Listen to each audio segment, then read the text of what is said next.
La vie d'un homme, ça peut basculer très très vite. Passer du succès au déshonneur, ça se fait en un claquement de doigts. Vous ne me croyez pas?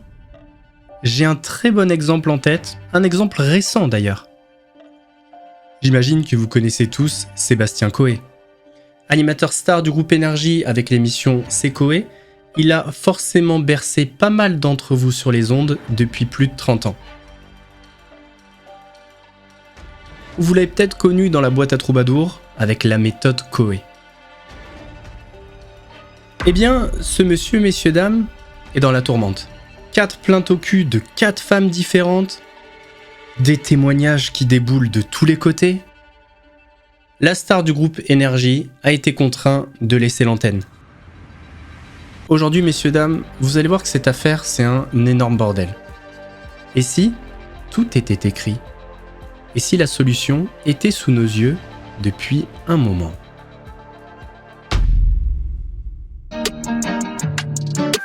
Mousse est là pour mettre en lumière les mauvaises personnes, les fous. Faites entrer les gros tarés, de savoir elle vous éclabousse. Mousse, mettez-vous à l'aise car là, on va se régaler. Mousse, abonnez-vous et likez si vous avez kiffé. Ouais, c'est Mousse, bienvenue aujourd'hui pour une nouvelle vidéo et j'espère que tout le monde va bien. Avant de commencer celle-ci, je voulais vous souhaiter un petit peu en retard un joyeux Noël. Et j'espère que vous avez été gâtés à la hauteur de ce que vous méritez. Personnellement, Noël, c'est tous les vendredis. Je fais des vidéos, vous m'envoyez plein d'amour. Tout va bien dans le meilleur des mondes. Allez, trêve de fellationnerie, on a un vrai sujet à traiter aujourd'hui. Comme je vous l'ai dit la semaine dernière dans la vidéo sur Amaru, aujourd'hui on va parler de l'affaire Coé. Et je peux vous dire que cette affaire, elle est très loin d'être simple. Alors ne vous attendez pas dans cette vidéo à ce que je vous apporte la vérité, parce qu'honnêtement c'est un vrai bordel, mais je vais essayer de vous y faire voir plus clair dans tout ce merdier. Mais avant de rentrer dans le vif du sujet, c'est le moment de soutenir la chaîne et moi-même. Donc on n'hésite pas à mettre son plus gros pouce bleu, son meilleur commentaire, à s'abonner sans oublier la cloche, très important pour pas rater les prochaines vidéos. Et maintenant que tout ça est fait, on chill. Ta meilleure boisson, tes friandises préférées, et moi je vais vous emmener sur une vidéo de qualité avant cette nouvelle année. C'est bon? T'es en détente?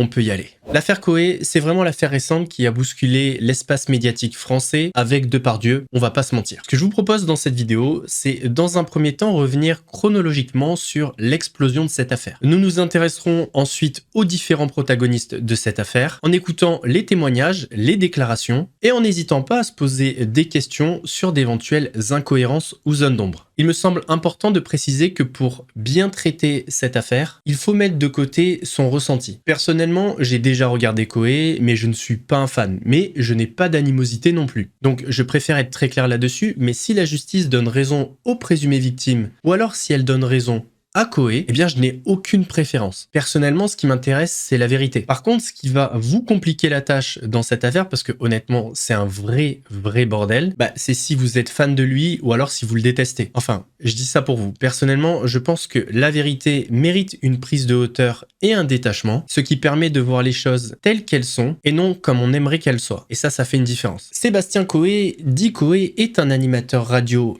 et télé qui a 51 ans. Au tout début de sa carrière, il est rentré à la radio pas en tant qu'animateur, mais en tant que disc jockey. Putain, j'ai dit disc jockey, j'ai pris 15 ans dans la gueule. Oh bordel. Bref, il commence comme DJ. On va la faire rapide sur sa carrière, mais Coé, c'est 30 ans de radio, des passages sur Fun Radio, Skyrock, Europe 2, Virgin Radio, et bien sûr, sur Énergie. En fait, c'est parce que j'ai une bonne nouvelle quand même à t'annoncer, c'est que dans 8 mois, t'es grand-père et j'ai fait le shopping pour ton petit-fils. C'est quoi ce bordel? Papa, t'es un connard, tu pourrais être contente pour moi, hein. Mais ça va pas, non? T'es enceinte, t'as même pas de travail? T'es handicapé sexuel ou quoi? Oui, mais t'as envie que je pars en vacances et tu tires avec qui? Avec quoi? Hein, tu prends mon chéquier, mais tu me voles, t'es une voleuse?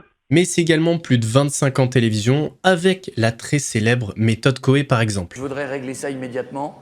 Il n'y a pas de conflit entre nous quand il y avait Eric et Ramsey. C'est juste que je t'ai déjà vu sur ma télé, t'étais pas drôle quoi, tu me faisais pas rire. Ah non, mais bon, des fois j'ai entendu sur son toit que t'es pas bien non plus. Bon, on s'en veut pas.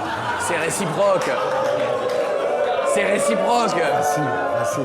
On a des petits, mais non, on a des petits côtés comme ça. On s'est échangé des trucs. Coé, c'est donc une énorme carrière à la radio et à la télévision, et une forme olympique, presque un prime jusqu'il y a environ 2 mois. Comment est-il donc passé d'un des chouchous du groupe Énergie à être retiré de la grille des programmes de la radio? Tout commence avec ce tweet de Zoé Sagan que vous commencez à connaître. Zoé Sagan, c'est l'ennemi numéro 1 sur Twitter. Ennemi assumé de Hanouna, elle a balancé des bombes sur France Télévisions à la suite du complément d'enquête sur Gérard Depardieu. Elle mène un combat de chaque instant pour nous prouver que Brigitte Macron est un homme. Bref, c'est une personne très mystérieuse, mais à mon avis, il y a plusieurs contrats sur sa tête. Mais ça sera peut-être le sujet d'une prochaine vidéo. Toujours est-il que le 30 septembre, elle publie ça, envoyez-moi les histoires de vos rencontres avec des célébrités. Alors, j'ai beau scroller, donc dérouler les réponses, j'ai rien vu sur Koé. Mais c'est pas parce qu'une personne ne parle pas publiquement de Koé que Zoé Sagan ne reçoit rien sur Koé. Presque 15 jours après, elle tweet ceci. Eh oh, c'est donc ça le retour de la méthode Koé? Il faut vraiment arrêter d'envoyer ce genre de SMS à des gamines mineures. Tu es assez grand pour savoir que c'est illégal, non? Et puis, est-ce que tu trouves normal qu'une gamine puisse écrire en disant « À l'époque où je n'étais que mineur, j'aimais beaucoup l'émission de radio de Koé. J'y allais souvent avec des amis, nous avons pu discuter avec lui, et à plusieurs d'entre nous, il nous demandait des photos nues ou comment nous étions habillés le soir, etc. Il m'a même dit « Tu as un beau cul, j'avais 16 ans, il a proposé des plans à 3, etc. »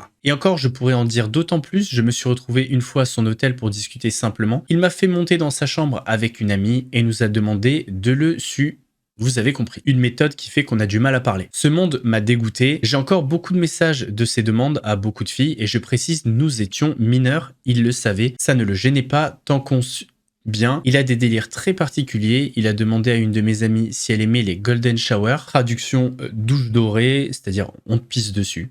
Voilà. Car c'était son kiff de faire ça. Il avait beaucoup de filles autour de lui qui étaient prêtes à faire des choses. J'ai même une proche à lui d'une 50aine d'années qui m'a contacté pour que l'on fasse un plan à 3. À un de ces spectacles, nous avions le droit d'aller en backstage, je comprends mieux pourquoi. Il était accompagné souvent de prostituées, ce n'est qu'un parmi tant d'autres, mais jouer de sa célébrité me donne la gerbe et d'en voir autant, c'est affreux. Donc là, ce serait le message privé que Zoé Sagan a reçu à la suite de son tweet initial sur « Envoyez-moi des histoires sur vos rencontres avec des célébrités ». Le message privé est quand même accompagné d'un screenshot.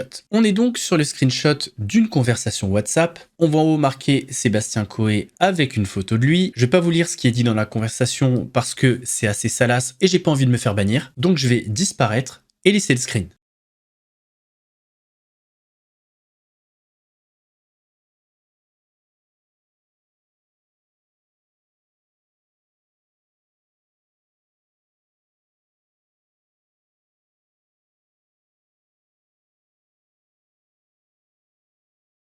Pour être le plus juste possible, il est important de préciser 2 choses. Concernant le message que Zoé Sagan a reçu, il est possible, effectivement, que ce qui est dit dans le message, ça soit vrai. Mais c'est une possibilité aussi que ce qui est dit dans le message soit faux. La deuxième chose, c'est concernant le screenshot. Le screenshot, lui aussi, peut être vrai, mais il peut être faux. Et quand je dis faux, je dis pas forcément comme dans la dernière vidéo, c'est-à-dire où il y a des petits logiciels pour créer une fausse conversation ou un faux tweet. Quand je dis faux, ça peut être de supprimer certaines réponses sur le côté qui font que la conversation n'a plus le même sens. Exemple, si entre ces messages, il y a des messages de relance ou qui vont dans le sens de la conversation sexuelle. Eh bien, c'est pas la même chose que si une personne fait un monologue que sur du sexe. Parce que là, on a l'impression que Koé se lâche, mais alors totalement, là on va pas se mentir, le mec est en roue libre. Et on a surtout l'impression qu'il est dans un délire total puisque personne ne lui répond. Alors est-ce que c'est réellement le cas? Ou est-ce qu'en réalité, il y a des messages du côté de la personne qui a envoyé ce screen qui font que ce n'est pas un monologue, mais une conversation? C'est là toute la difficulté quand on a un screen comme ça. Et si vous me croyez pas, faites un test sur WhatsApp. Vous prenez un des messages que vous avez envoyé, vous cliquez dessus, vous faites supprimer pour tout le monde. Ensuite, il y aura marqué à la place du message, ce message a été retiré. Vous recliquez dessus, vous le resélectionnez et vous faites supprimer pour moi. Et là, vous verrez que dans la conversation, le message a complètement disparu et vous allez vite comprendre qu'en faisant un screenshot au bon moment, on peut faire dire n'importe quoi à une conversation. Si on continue chronologiquement, on arrive à l'explosion médiatique. Très rapidement, on a l'identité de cette fameuse personne qui a répondu en DM à Zoé Sagan. Elle s'appelle Julie et sur Twitter, c'est Julie on Air. On le sait puisqu'elle a retweeté le message du 13 octobre de Zoé Sagan en disant « Je n'oublierai jamais ces messages, n'oublie pas que ce n'est pas les seuls que tu m'as envoyés et que même ton équipe en est témoin.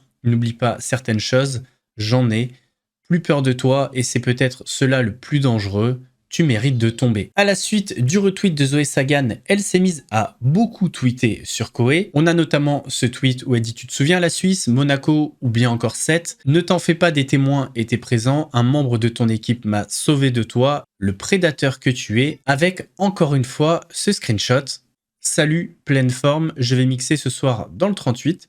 Ah bon, où ça ? Vallée Bleue, je crois, je connais pas, un mix sur un plan d'eau. Ah oui, je viens de regarder, ça a l'air pas mal, je ne connais pas non plus, avec une petite photo, un cigare dans la bouche. On a également ce tweet où elle arrobase Koé. Veux-tu que je commence par dire les choses? Rappelle-toi, en 2016, nous t'avons rejoint avec ma sœur, mon beau-frère et moi, parce que tu savais que j'étais mineur et que je ne pouvais conduire. Tu m'as fait monter dans ta chambre d'hôtel, mais heureusement, ma sœur m'a appelé au moins 10 fois. Au moment où tu m'as demandé de te faire une fellation, elle n'arrêtait pas d'appeler, tu m'as clairement dit dommage. Ta maquette radio sera pour un autre jour. J'ai été choqué, mais j'ai continué à admirer ton émission.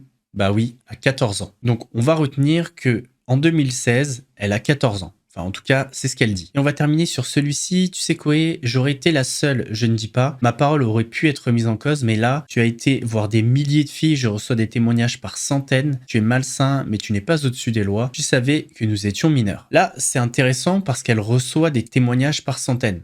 Donc on se dit que si elle veut aller au bout du truc, elle va nous fournir énormément de témoignages. C'est plutôt logique. À moins que les personnes ne veulent pas que les témoignages soient révélés au grand public. C'est une possibilité. Si on continue chronologiquement, on arrive à l'explosion médiatique. Et ça arrive le 21 novembre à la suite d'un article de l'Obs. Dans cet article, on y apprend que Sébastien Koé est mis en cause depuis plusieurs jours sur les réseaux sociaux par des femmes, ça on le savait, puisque la réponse qui a été tweetée par Zoé Sagan date du 13 octobre, donc un mois avant, mais on y apprend surtout qu'une plainte pour 2 viols dont un sur mineur de plus de 15 ans a été déposée le samedi 18 novembre. Dans l'article, on peut voir également 2 choses, c'est que le pseudo de Gillian R est révélé et que le dépôt de plainte a bien été confirmé par le parquet de Bourg-en-Bresse. On apprend également dans l'article de l'Obs qu'ils ont recueilli 6 autres témoignages. Alors je peux pas vous montrer l'article car il est payant, mais je vais utiliser un article de Libération qui reprend justement l'article de l'Obs. L'Obs dit avoir recueilli les témoignages de 6 autres femmes ainsi qu'un ancien collaborateur de Sébastien Koé depuis le mi-temps des années 1990 jusqu'à aujourd'hui. Chez Skyrock comme chez Énergie, ceci confirme l'ambiance hyper sexualisée dans l'équipe de l'animateur au sein de sa société de production BioWare avec des blagues de cul permanence, une attitude tactile, des questions malaisantes sur leur sexualité. Lors d'un stage en entreprise BioWare, Odd, 21 ans à l'époque en 2012, dit s'être retrouvé dans l'âge de l'animateur, qu'il a fermé à clé avant de la pousser contre le mur en lui disant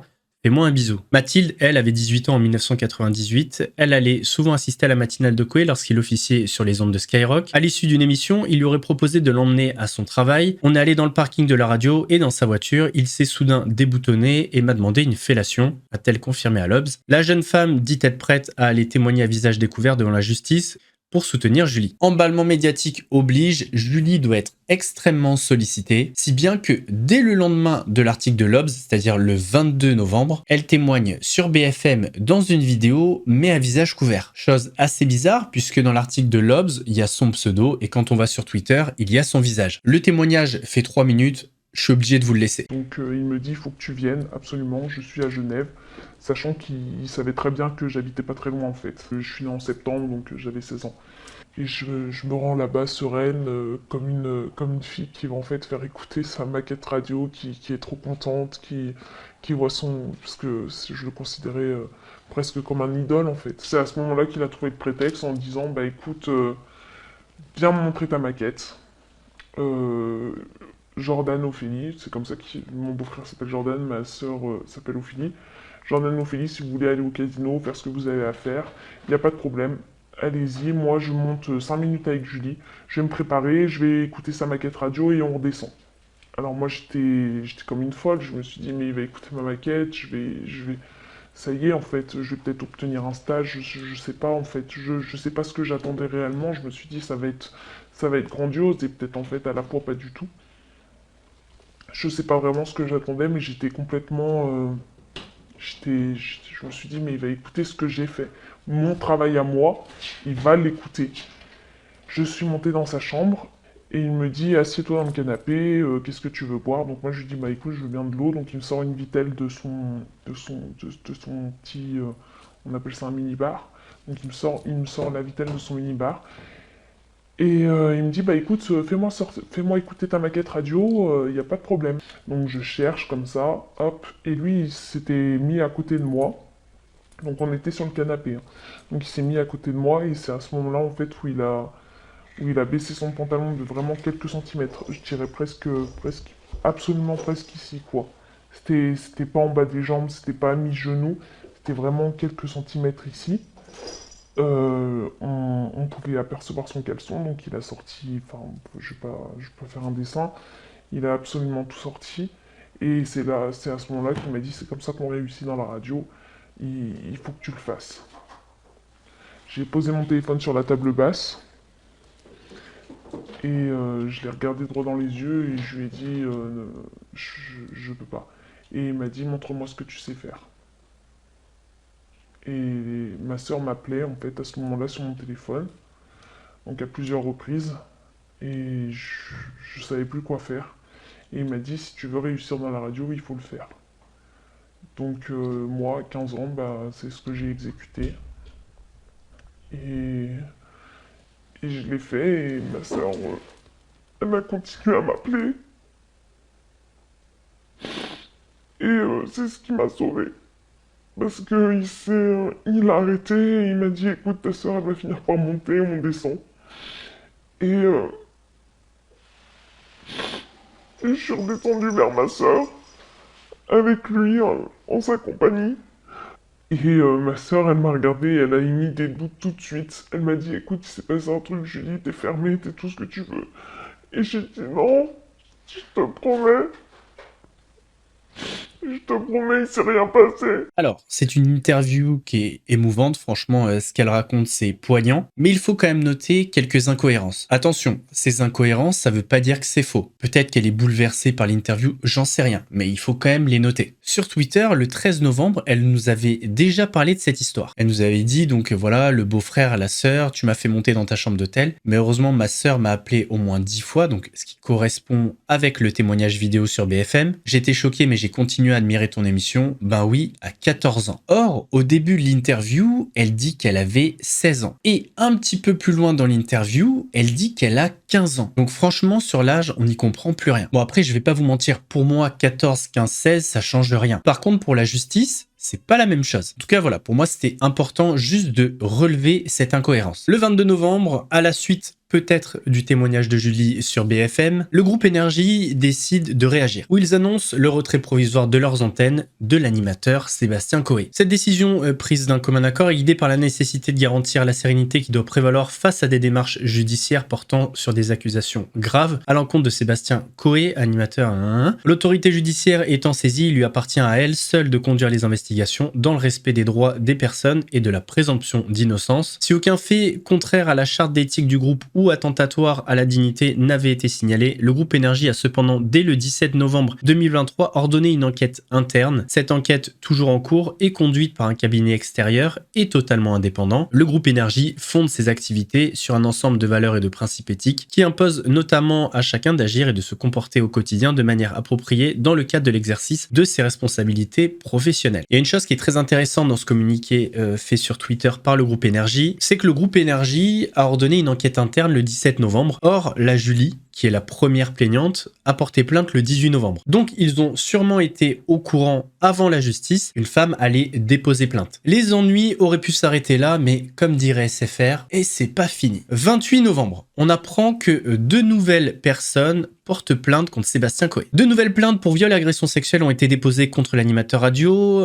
auprès du parquet de Paris. Après la première plainte d'une femme pour viol, 2 autres accusent Sébastien Coé de viol et d'agression sexuelle, donc les mêmes faits que la première qui est Julie. L'animateur est donc désormais visé par 3 plaintes de 3 femmes différentes. Les avocats de Sébastien Coé annoncent lundi avoir déposé plainte pour tentative d'extorsion de fonds en bande organisée, dénonciation calomnieuse, faux usage contre personnes non dénommées. Selon des sources proches du dossier, l'animateur soupçonne une femme d'avoir diffusé une fausse conversation entre elle et lui, l'accusant dans l'espoir de récupérer de l'argent. Bon, la seule conversation qu'on a vue, c'est Julie.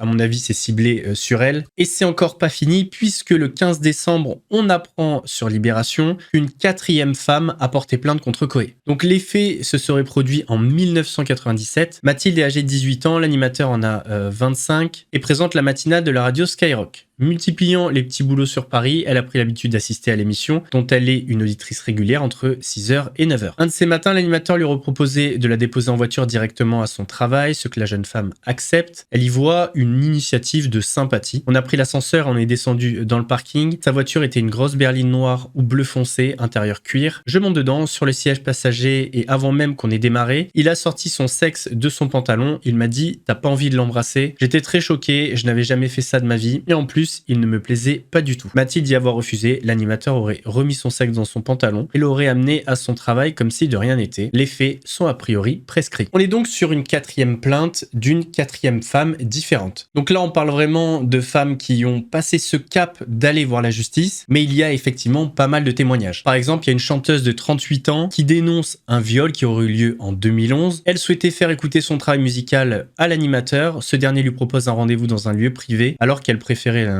Elle accepte malgré tout. Je pensais qu'on allait uniquement parler du métier, mais pas du tout. J'ai été naïve. Quand il est arrivé, il a complètement fait abstraction de mes intentions initiales, comme si dans sa tête, il était venu juste pour ça. Comme si j'étais un être sans aucune importance, se souvient la chanteuse. Je ne voulais pas, je n'étais pas d'accord, raconte-t-elle à Libération à propos de l'acte sexuel qui suit. Sidérée par la situation, elle n'a alors pas la force ni de crier, ni de faire un scandale pour que les choses s'arrêtent. S'ils sont avérés, les faits qu'elle décrit ne sont pas prescrits. Alors des témoignages comme ça, il y en a quand même quelques-uns, mais ce ne sont que des témoignages qui ont été faits auprès de médias et souvent anonymement. Peut-être qu'un jour elles porteront plainte, mais en tout cas pour l'instant c'est pas le cas. Maintenant que nous avons vu la chronologie des faits, nous allons enchaîner sur 3 chapitres, si je puis dire. Dans le premier, nous allons nous intéresser à la principale plaignante, qui est d'ailleurs la première, la fameuse Julie. Nous allons revenir sur ses différentes interventions, qu'elles soient à la télé, dans la presse, sur internet ou même sur des chaînes YouTube. Dans le deuxième chapitre, nous nous intéresserons et nous écouterons la ligne de défense de Koé et de ses avocats. Et dans le dernier chapitre, nous pointerons les incohérences, les choses gênantes, que ce soit d'un côté comme de l'autre. Julie a rencontré Koé en 2014 à la suite d'un concours. C'est le premier animateur que tu as rencontré, Koé? C'était le premier animateur, oui. D'accord, donc toi, t'avais été à la radio, le voir? Non, j'avais pas été à la radio, j'avais gagné un concours sur Énergie pour aller à Disneyland Paris avec lui et une douzaine de participants. D'accord. C'est comme ça qu'on s'est rencontrés, ouais. Donc tu vas à Disneyland Paris, bon, tu dois être comme une folle, c'est un rêve pour toi. Bah, c'était génial. Cette rencontre, elle est facilement vérifiable puisqu'elle est disponible sur YouTube, sur la chaîne de Koé, Koé of Disneyland Paris à ses followers, le 6 février 2014. Et on y voit Julie, forcément.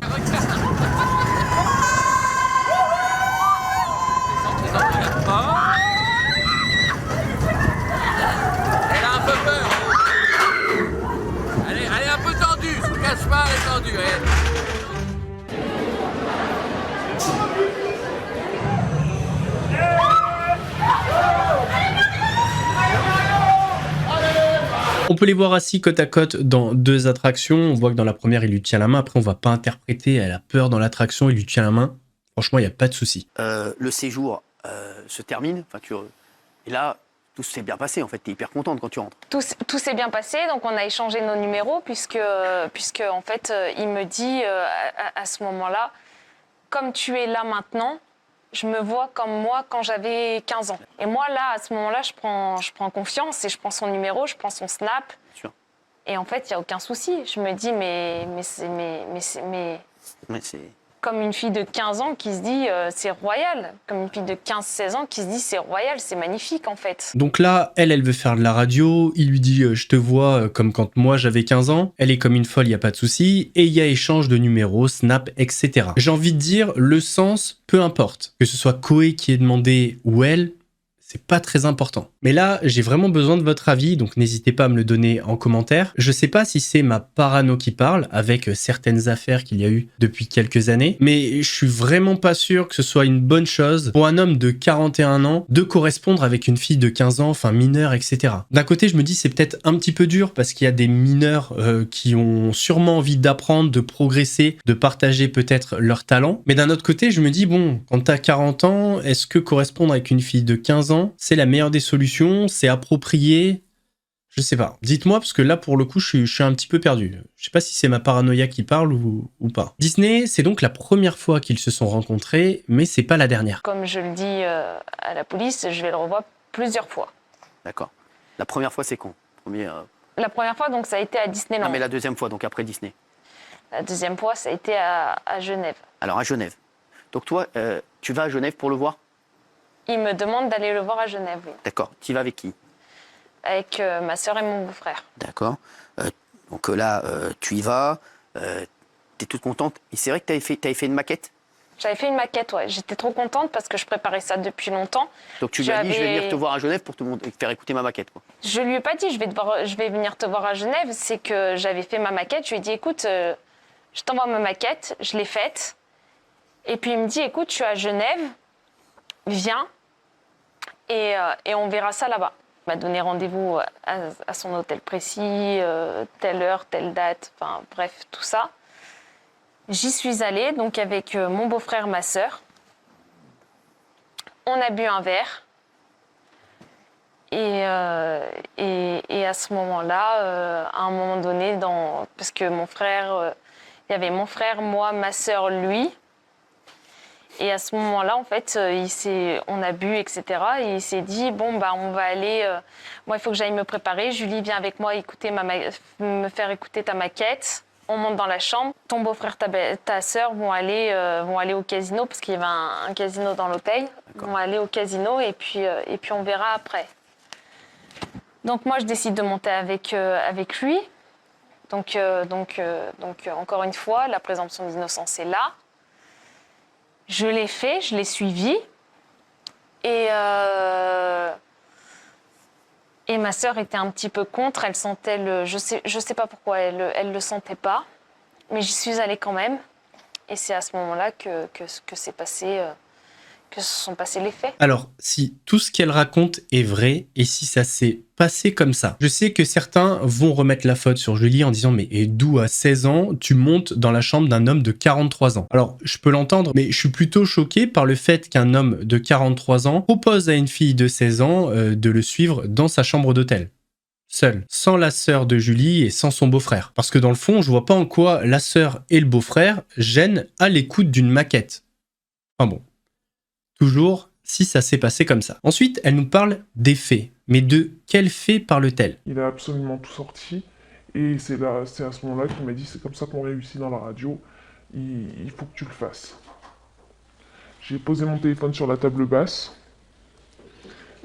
Et je l'ai regardé droit dans les yeux et je lui ai dit, je peux pas. Et il m'a dit, montre-moi ce que tu sais faire. Et ma sœur m'appelait en fait à ce moment-là sur mon téléphone, donc à plusieurs reprises, et je savais plus quoi faire. Et il m'a dit, si tu veux réussir dans la radio, il faut le faire. Donc moi, 15 ans, bah, c'est ce que j'ai exécuté. Et je l'ai fait. Donc là, on était sur le plateau de TPMP, on est le 26 novembre. 5 jours plus tard, elle revient sur le plateau de TPMP, mais cette fois-ci à visage découvert, et elle en dit beaucoup plus. Quand est-ce que tu as été en contact pour la dernière fois avec Sébastien Coé? Cet été. Cet été.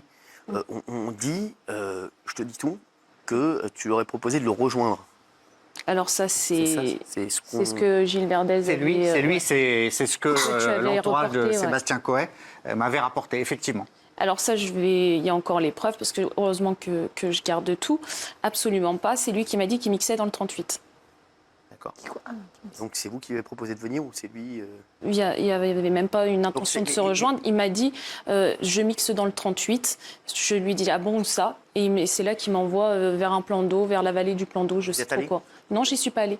Ah d'accord, c'est le dernier contact. Non, je n'y suis pas allée. La seule preuve éventuelle qui pourrait appuyer ses propos, c'est un tweet qui date du 13 novembre 2023 où elle nous partageait justement un screenshot d'une conversation apparemment sur Telegram où Coé lui dit « Salut, pleine forme, je vais mixer ce soir dans le 38. Ah bon, où ça? Vallée Bleue, je crois, je connais pas. Mix sur plan d'eau. Ah oui, je viens de regarder, ça a l'air pas mal. Je ne connais pas non plus, mais on n'en sait pas plus. » Et la dernière fois que vous l'avez vu? La dernière fois que je l'ai vu, c'était en mars. En mars, pourquoi? 2022. C'était pour quelle occasion? C'était les faits. D'accord. Les faits, les deuxièmes faits que vous relatez. Parce que c'est quoi les deuxièmes faits? Parce que c'est vrai que on avait parlé que des premiers faits la dernière fois. C'est vrai. C'est quoi les deuxièmes faits, Julie? Bah, les deuxièmes faits, c'est la même chose que les premiers, finalement. Et C'est-à-dire, vous voyez où en fait? alors, on se rejoint devant les studios d'énergie. Parce que j'étais sur Paris pour un séminaire du travail. On se rejoint en fait vers Énergie, 22 rue Boileau. Et c'est à ce moment-là qu'il me dit je te ramène à ton hôtel, c'est mal fréquenté. Donc je monte dans sa voiture et finalement je me retrouve chez lui. D'accord. Là vous dites quoi? Vous lui dites non, j'ai envie de rentrer chez moi, ou bien vous dites bon, on va prendre un verre? Comment ça se passe? Non, il ne propose pas de prendre un verre. Je lui dis simplement que je souhaite sortir de la voiture. Il me dit de toute façon pour remonter, non, il faut un badge. Et c'est à ce moment-là qu'il se repasse les mêmes faits. Je ne vais pas les expliquer parce que ça me touche encore beaucoup et je me sens encore vachement coupable. Donc je ne veux pas trop en parler. Ça, la justice fera sa lumière aussi. Pourquoi vous vous sentez coupable, Julie? Parce que j'y suis retournée. C'est ça, coupable d'être revenu le voir? D'être revenu, d'avoir gardé ce contact, parce qu'on a gardé malgré tout contact. Alors je vois d'ici arriver les mentalistes du web qui vont dire ouais, regarde ses pieds, regarde pas la caméra, c'est un mensonge, etc. À savoir qu'elle le dit dans l'interview, elle est sous antidépresseur. Et elle dit aussi qu'elle se sent coupable, etc. Ce qui peut expliquer le fait qu'elle regarde ses pieds. Comme elle le dit, elle s'en veut, elle a sûrement honte de ce qui s'est passé. Donc c'est possible que ce soit la raison pour laquelle elle regarde ses pieds. Mais c'est aussi une possibilité qu'elle regarde ses pieds parce qu'elle raconte un mensonge. C'est possible, tout est possible en réalité. Sur le plateau, certains chroniqueurs ont émis des doutes sur la version de Julie et ils ont donc posé certaines questions. Les incohérences pointées du doigt par les chroniqueurs n'ont rien à voir avec le 3e chapitre, sauf l'incohérence sur l'âge, mais je me dois quand même de vous les montrer. C'est vrai que c'est une escroquerie en bande organisée, il y a quelqu'un derrière vous, Julie, qui a des personnes qui vous influencent et qui essaient d'extorquer des fonds à Koé. Ça, pour vous, c'est vraiment exclure? C'est complètement faux parce que pour dire, moi le samedi où j'ai été porter plainte, je l'ai fait, j'étais même pas sûre d'aller porter plainte ce jour-là. C'est que je marchais dans la rue et je me suis retrouvée devant la porte de la gendarmerie et je me suis dit c'est maintenant ou jamais que tu le fais. C'est-à-dire que j'y suis allée, j'avais pas d'avocat quand je suis partie porter plainte. J'y suis allée comme ça. Et j'avais pas d'avocat bien avant, après la plainte. J'en ai trouvé un là maintenant qui saura défendre l'affaire, mais sinon, non. Donc il n'y a pas d'extorsion de fonds.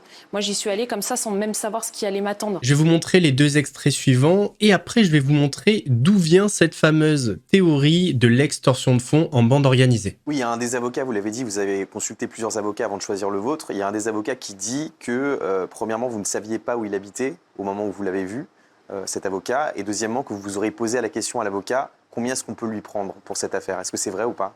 C'est les propos de la personne, hein, c'est pas... Qui donne le nom de cet avocat que j'ai été voir? Parce que les avocats, ils sont déjà pas médiatiques et j'ai donné absolument le nom à personne. Donc si vraiment il l'a retrouvé... Ah mais moi je l'ai eu, je vais pas le dire parce que voilà, mais moi c'est des propos que j'ai recueillis. Non mais de l'avocat? Oui. Donnez le nom de l'avocat. C'est Maître? Je peux pas le donner parce que c'est... Si. On va pas citer nos sources. Non, si, mais c'est Maître? Non, je vous dirai pas qui, mais je vous dis que j'ai eu un avocat qui m'a dit ça. C'est une femme ou c'est un homme? C'est un avocat. C'est un homme. C'est un avocat. Tu peux dire que c'est une femme ou un homme? C'est un homme. Et ça prouve que c'est complètement faux. Après, j'ai vu des femmes. Ah oui? Ouais. Moi, j'ai vu un mail où vous l'avez contacté en disant bonjour, je souhaite... Un mail? Oui. J'ai pas échangé de mail, j'ai appelé directement. J'appelle que les avocats directement. Vous avez le mail? Je vais le lisez-le nous, on va voir si parce que Julie, je crois qu'il me l'a envoyé en photo, mais je l'ai vu de mes propres yeux. Hein. C'est une avocate que j'ai vue. Je vois que des femmes. Donc jamais vous n'avez demandé d'argent, Julie? Absolument jamais. Et ça, j'en suis certaine. Parce que j'en veux pas. Vous voulez pas d'argent, c'est pas votre but? C'est pas mon but. Le mail, on ne le verra pas. Apparemment, la production à un moment veut le montrer, mais Cyril dit non, on va pas montrer un mail comme ça à la télé. Donc, on ne sait pas ce qu'il y a sur ce mail, on ne sait pas qui l'a envoyé. C'est peut-être un faux compte, c'est peut-être un vrai mail. En vrai, on n'en sait rien. Il y a pas mal de gens qui disent que en fait, tu n'avais pas 15 ans, que tu mentais sur ton âge, etc. C'est ça, Gilles? Oui, des approximations sur l'âge. Ça, on en a parlé aussi ensemble. Est-ce que vous pouvez remettre effectivement... Je suis née en fin d'année, je suis née en septembre. Donc en fait, ma première rencontre, c'était à 15 ans. Quand les faits se sont passés, j'avais 16 ans révolus. Donc en fait, ça, c'est pareil. Sur la plainte, c'est marqué. Ah oui. C'est marqué. Et sur les âges aussi, je ne peux pas mentir sur mon La identité. justice s'est prononcée d'une certaine façon. Elle a rencontré Koé à 15 ans, mais le premier acte supposé aurait eu lieu à 16 ans. C'est ça. Voilà. Là, la réponse, je la trouve plutôt claire et ça paraît cohérent. Revenons sur la fameuse théorie de l'extorsion de fonds en bande organisée. Alors, cette théorie vient d'un témoignage et ce témoin, à la base, a partagé ses informations directement avec des proches de Koé, mais il est venu témoigner à visage couvert en direct sur TPMP. Ludovic, c'est un témoin dans l'affaire Koé, un témoin qui a témoigné auprès de la justice. Donc c'est pas, voilà, il a témoigné auprès de la justice, donc c'est pas quelqu'un qui a déjà témoigné auprès de la justice qui va témoigner ce soir médiatiquement. Merci Ludovic d'être avec nous. Je vous en prie, bonsoir. Merci beaucoup. Quel est votre lien avec Julie qui est celle qui accuse Koé notamment? Mon lien, c'est une ex. Voilà. C'est une ex-copine à moi qui date de 2017. Julie? Oui, Julie. On s'est fréquenté plusieurs fois. D'accord. Voilà. C'est un peu compliqué. C'est une histoire qui part un peu dans tous les sens, médiatiquement, judiciairement. Je l'ai connue à l'émission J'ai un ami, dont je tairai le nom pour l'enquête, qui travaillait avec Sébastien Koé pendant de nombreuses années. Cette fille venait dans le public. Moi, j'ai assisté à plusieurs émissions. Je me suis rapproché, moi, personnellement, de cette fille, parce que je la trouvais physiquement. Vous avez décidé de témoigner auprès de la justice. C'est vous qui avez demandé de témoigner? Non, ce n'est pas moi qui ai demandé de témoigner. Moi, j'ai suivi l'affaire de loin. J'ai plus de réseaux sociaux. Je suis extérieur à tout ça. J'ai des comptes qui existent, mais avec pas du tout d'amis, et je suis vraiment loin de tout ça. Et c'est lors d'une soirée, il n'y a pas si longtemps que ça, il y a à peu près un mois, un ami me dit « Oh là, t'as vu ce qui se passe avec Koé ?» Je regarde sur les réseaux, je vais sur Google, je tape juste Koé et je vois une fille, Julie, il n'y avait pas le nom, le nom de famille encore, de Saint-Laurent-sur-Saône, porte plainte pour viol. Je l'ai reconnue direct et je l'ai appelée. Ah d'accord, voilà. Vous avez appelé Julie vous-même? Je l'ai appelée. Ah oui, je l'ai appelée. Tous les enregistrements dernièrement, quand j'ai repris contact avec elle, toutes les conversations ont été enregistrées. J'ai fait des captures d'écran, des enregistrements audio. Voilà, parce que j'ai des... Pourquoi vous avez fait ça pourquoi? J'ai fait ça parce que je sais très bien qu'elle mentait. C'est un stratagème qu'elle a monté avec plusieurs personnes. Depuis déjà 2017, elle en parlait. Alors c'était quoi ce stratagème pour vous? Ce stratagème, il y a un aspect extrêmement financier derrière tout ça. C'est juste une histoire d'argent. Il faut savoir que je ne peux pas donner de nom. Ça ressortira un jour, tout ce que je dis. Mais ça ne vient pas forcément d'elle. Il n'y a pas que elle. Voilà. À savoir qu'elle a posé, parce qu'elle l'a fait avec Sébastien Koé, mais je sais aussi, et j'en ai les preuves, elle l'a fait avec d'autres personnes. Elle a déposé plainte aussi contre d'autres personnes pour viol. Voilà, des personnes qui ont de l'argent. D'accord. Qu'est-ce que vous lui avez dit quand vous l'avez appelé dernièrement? Qu'est-ce que vous avez dit que vous l'aviez appelé? Alors, moi, j'ai joué la carte de rentrer dans son jeu, de dire c'est bien ce que tu as fait et tout. Moi, je voulais absolument qu'elle crache le morceau. Mon but, c'était de contacter, alors ça a été compliqué, ça a été difficile, mais de contacter Sébastien Koé. Parce que je ne suis pas un fanatique de Koé, mais c'est quelqu'un qui m'a toujours touché. Quand j'allais à ses émissions, c'est quelqu'un qui m'a extrêmement touché parce qu'il est parti de rien. Tout ce qu'il a construit, il l'a construit jeune, tout seul et sans l'aide de personne. Donc lui flinguer, parce qu'il n'y a pas d'autre mot, sa carrière, à cet homme-là, j'ai trouvé ça extrêmement dégueulasse. La première fois que je l'ai eu au téléphone, elle était en route le premier jour où elle est venue masquée avec sa capuche ici. Et je lui fais avouer très vite, le fait qu'il y a de l'argent, à la clé. Voilà, je rentre dans son jeu, je lui dis, tu sais, en parlant d'elle et d'autres personnes, ils sont prêts à tout pour te faire tomber. Si tu veux que je fasse partie pour t'aider du stratagème, je peux. Et elle m'a répondu, c'est clair, je vais tout donner. Voilà. Maintenant, je ne rentrerai pas plus dans les détails des conversations. Vous avez dit, apparemment, vous avez dit qu'elle voulait le faire tomber depuis 2017. Depuis 2017, elle en parle. Elle dit quoi? Depuis 2017, elle veut mettre en place, je dis bien avec d'autres personnes, parce qu'elle n'est pas toute seule, et il est prévu de faire tomber Koé. Voilà. Mais c'est quoi le plan de base alors? Agression sexuelle, viol. C'est extrêmement grave ce que vous dites ce soir. Oui, moi j'ai un iPhone, j'ai changé plusieurs fois d'iPhone, j'ai toujours le même cloud. Il y a plus de 70 000 messages. 70 000 en tout, parce qu'il y a plusieurs personnes. Je reviens, il n'y a pas que Julie. 70 000 messages dans cette histoire? Dans cette histoire. Mais vous avez tout fourni à la justice, à la police? Tout a été fourni. Ah d'accord, vous avez donc là, oui, donc vous avez non, tout mais fourni à la police. Je suis pas là. Non, mais c'est important qu'ils le disent. Oui. Donc vous avez tout fourni à la police. Tout à l'heure, vous l'aviez pas dit clairement.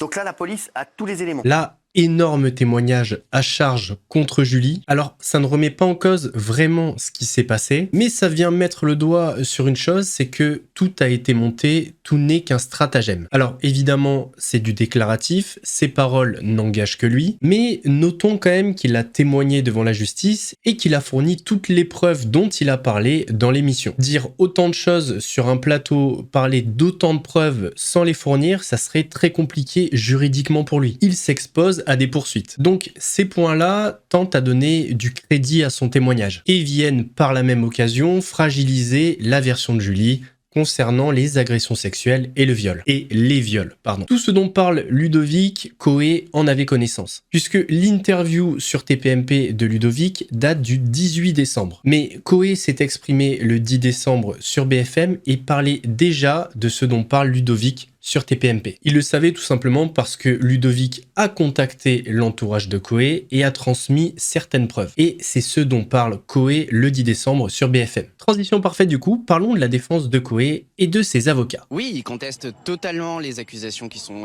portées contre lui. Ce sont des accusations qui sont fausses et c'est l'objet de la plainte en dénonciation calomnieuse qui a été déposée et aussi de la tentative d'extorsion en bande organisée. En fait, une dénonciation calomnieuse, c'est quoi? C'est quand une personne dénonce des faits, qu'elle sait faux devant une autorité, qu'elle a la possibilité de les poursuivre. Et c'est ce qui a été fait. Et nous, on a constaté que ces accusations étaient fausses et il y a des éléments probants, des éléments matériels probants qui ont été déposés entre les mains du parquet de Nanterre. Et pourquoi tentative d'extorsion? Alors d'abord, nous, ce qu'on a constaté, c'est que les accusations, elles provenaient de comptes Twitter anonymes qui sont réputés pour répandre de fausses accusations sur des personnalités. On a aussi constaté que les accusations qui ont été portées contre notre client se fondaient sur des captures d'écran qui sont des faux. Et c'est aussi l'objet de la plainte en faux qui a été déposée. Et aussi, on a constaté les multiples incohérences dans les multiples prises de parole de la plaignante sur différentes émissions. Sur Internet, sur YouTube, sur les réseaux sociaux, avec ces multiples contradictions qui sont... moi, je suis avocat, il m'arrive de défendre aussi bien des personnes mises en cause que des plaignants ou des plaignantes, donc je peux tout à fait faire la part des choses entre des contradictions mineures et des incohérences qui portent sur des points essentiels, c'est-à-dire sur l'âge qu'elle avait, la date, les lieux et même les faits qu'elle reproche. Et par rapport à ça, Sébastien Koé a apporté porte sur des points essentiels, c'est-à-dire sur l'âge qu'elle avait, la date, les lieux et même les faits qu'elle reproche. Et par rapport à ça, Sébastien Koé a apporté des éléments matériels et il a déposé tout cela entre les mains de la justice qui démontrent absolument que des personnes, un groupe de personnes ont voulu, pour obtenir de l'argent, manipuler des personnes pour porter de fausses accusations contre lui. Vous l'avez entendu, dans un premier temps, il a une plainte pour dénonciation calomnieuse. Ce qui fait qu'ils ont déposé cette plainte, c'est pas mal d'incohérences, le lieu, les faits, les dates, l'âge, etc. Ensuite, il y a une plainte pour faux par rapport au screenshot qu'on a vu au début de la vidéo, plus une plainte pour tentative d'extorsion en bande organisée. Ça, par contre, on n'en sait pas plus concernant les preuves. Maintenant, le plus intéressant, c'est d'entendre le principal mis en cause dans cette affaire, Sébastien Koé. Le fait d'attendre comme ça, c'est malin de sa part. Il a parlé quand même 15 jours après les interventions télé de Julie. Il a laissé Julie parler sur les réseaux et à la télévision, ce qui lui a permis de préparer une défense béton et une communication aux petits oignons avec ses avocats. Vous savez, mes enfants,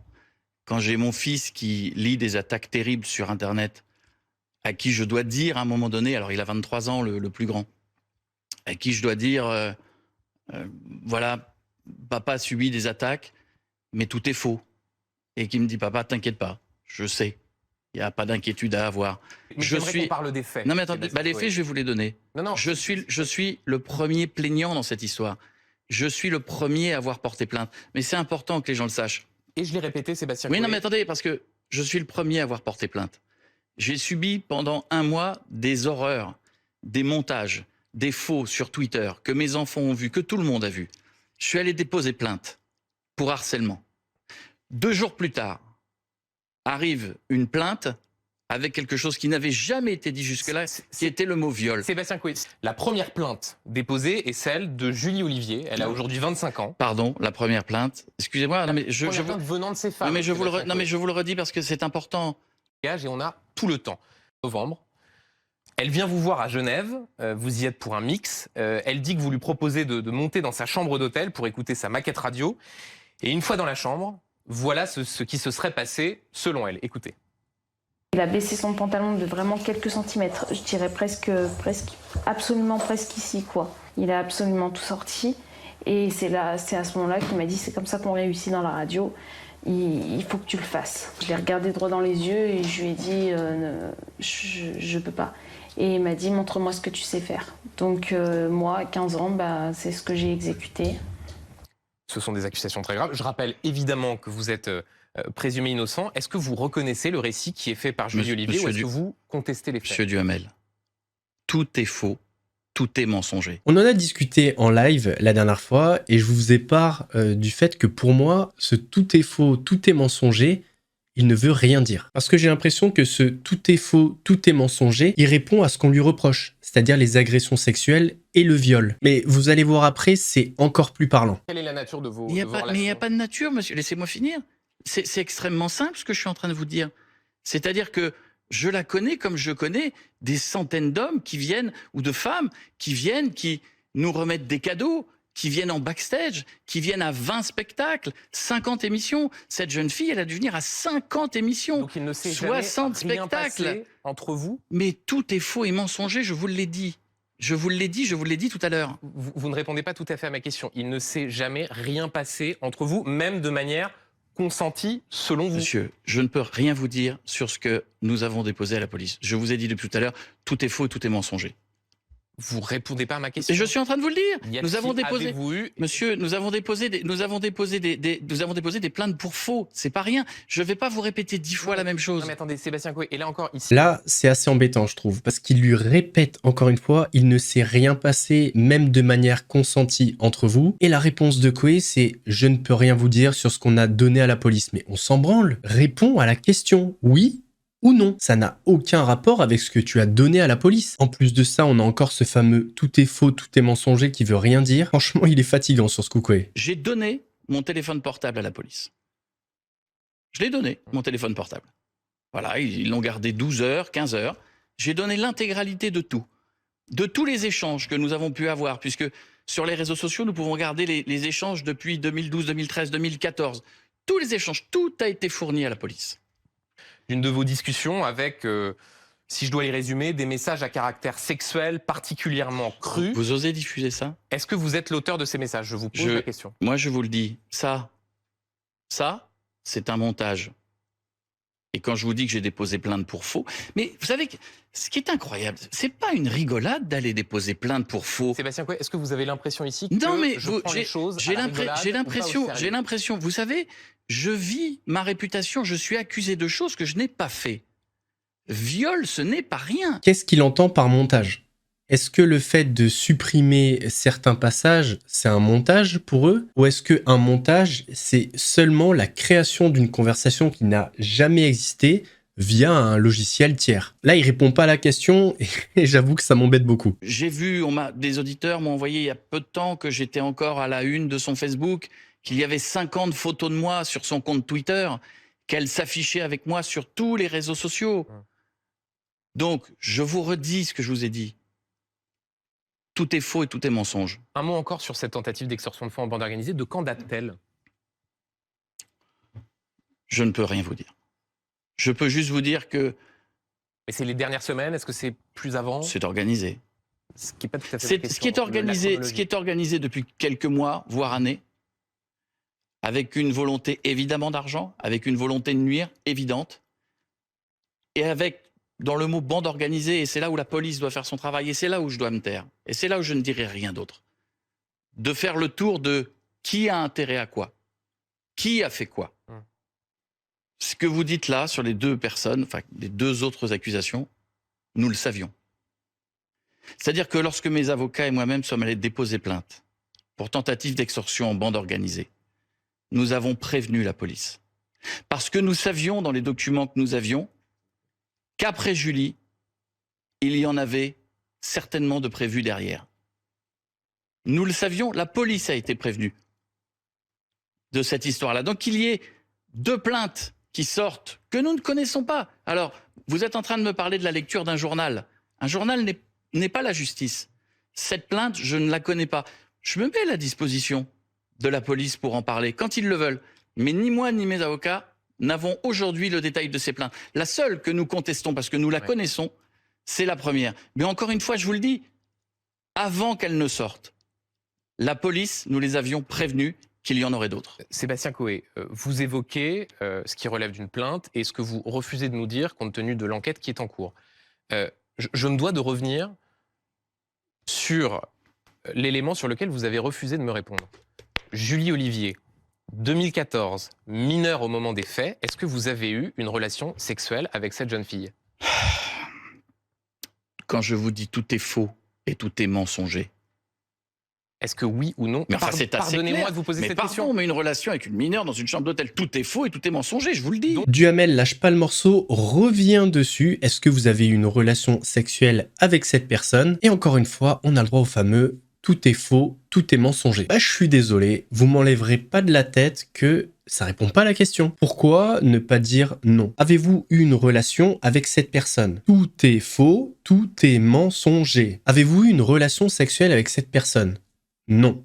Je suis désolé, je me dis que s'il répond ça, c'est qu'il y a une raison. Surtout qu'on va pas se mentir, tout ce qu'on voit, tout ce qu'on a entendu, c'est préparé au millimètre près par ses avocats. On va donc basculer directement sur les incohérences dans cette affaire. En tout cas, pour moi. La première, elle sera côté Coé. Bah, je viens de le dire juste avant, mais je trouve ça pas du tout cohérent de pas répondre à cette question. C'est qu'une impression, mais quand il dit tout est faux, tout est mensonger, j'ai l'impression qu'il répond au chef d'accusation, c'est-à-dire agression sexuelle et viol, et ça ouvre la possibilité à une théorie. Ce serait que éventuellement, il aurait eu une relation consentie avec la fameuse Julie, qui était donc mineure à l'époque, donc à l'hôtel à Genève, elle aurait eu 16 ans, et du coup, en ne répondant pas à la question, en ne disant ni oui ni non, il se protège parce que s'il dit oui, bah, tout le monde va lui tomber dessus, hein, vraiment l'opinion publique va dire « Attends, t'as une relation avec une mineure, c'est dégueulasse ». Et s'il dit non, ce serait éventuellement un mensonge. Et ça, juridiquement, c'est compliqué. Ce qui pourrait donner du crédit à cette théorie, c'est le fameux screenshot, où lui, il dit que c'est un faux, que c'est un montage. Peut-être qu'il dit que c'est un montage parce qu'il manque les messages de Julie. Et peut-être que dans ces messages, ben, ils se chauffent mutuellement. Sauf que, ce qu'il faut comprendre, c'est que la justice va pas communiquer et dire « Oui, le screenshot, il manquait les communications de Julie, par exemple ». On aura un langage juridique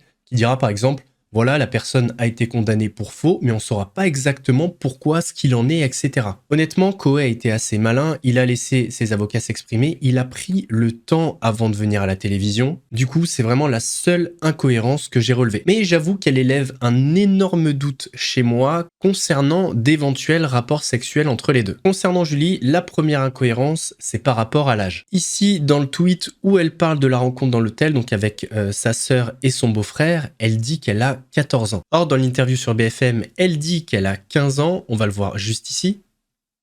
Et sur le plateau de TPMP, elle nous dit qu'elle a 16 ans. Une autre incohérence qui n'est pas mineure, les faits. Voici ce qu'elle nous dit dans l'interview sur BFM. Je veux réussir dans la radio, il faut le faire.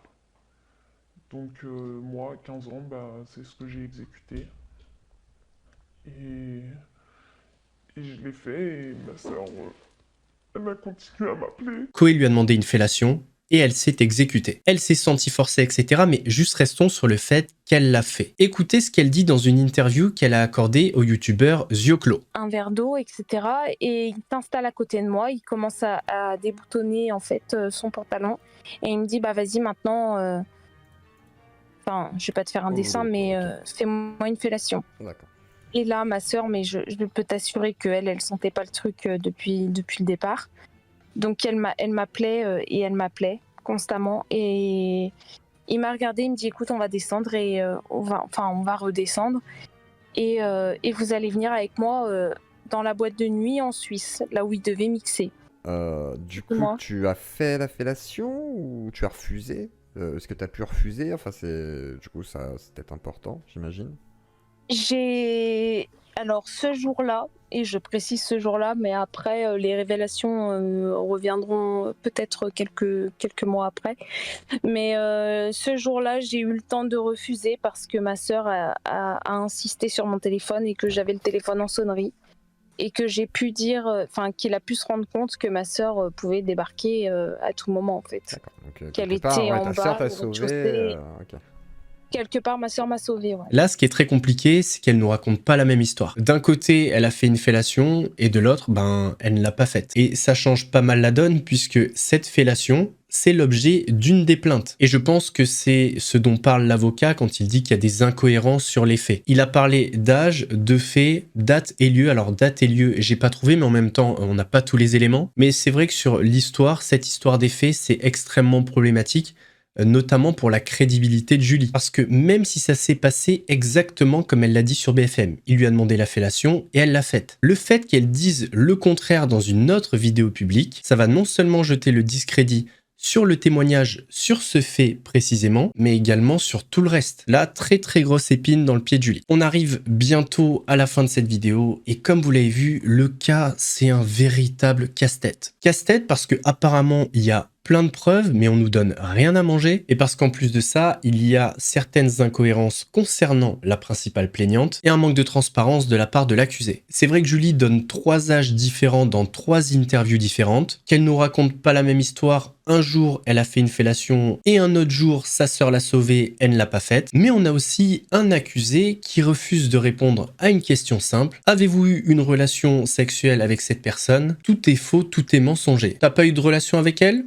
Tu réponds non, c'est clair, c'est net, c'est limpide, et ça met fin à toute spéculation autour de ça. Surtout qu'il utilise l'argument « je peux pas répondre à ça, il y a la justice qui s'en occupe ». Ça n'a rien à voir. Révéler des preuves, oui, effectivement, t'as pas le droit de le faire puisqu'il y a une enquête en cours, mais répondre à cette question, tu peux largement le faire. Donc là, je vous avoue que c'est très compliqué de démêler le vrai du faux, de savoir qui dit la vérité et de savoir ce qui s'est passé réellement. Par contre, une chose dont je suis certain, c'est que seule la justice pourra nous éclairer sur ce merdier. La justice et le temps. Chacun a sa version, chacun a donné son téléphone, il y a forcément une vérité et un jour, on la connaîtra. Enfin, je vous dis ça, mais en fait, j'y crois pas trop. Parce que souvent, dans ces affaires-là, le manque de preuves fait que l'affaire est classée sans suite. Et certains font énormément de raccourcis par rapport à ça en disant il est innocent, il s'est rien passé, etc. Alors que c'est pas exactement ça, c'est encore plus compliqué. Mais bon, là c'est au cas par cas, affaire par affaire. J'espère en tout cas que la vidéo vous a éclairé sur tout ça, que vous arrivez à y voir plus clair sur l'affaire. Si c'est le cas, n'hésitez pas à mettre votre plus gros pouce bleu. Donnez-moi votre avis sur cette affaire en commentaire, ça m'intéresse. On n'oublie pas de s'abonner et d'activer la cloche pour pas rater les prochaines vidéos. Nous, on se retrouve l'année prochaine. Je trouve ça vachement bof de dire ça. On se retrouve l'année prochaine, mais c'est le cas. Passez d'excellentes fêtes de fin d'année. On se voit vendredi prochain. Je sais pas encore le sujet. En attendant la prochaine vidéo, prenez soin de vous. Mousse vous salue.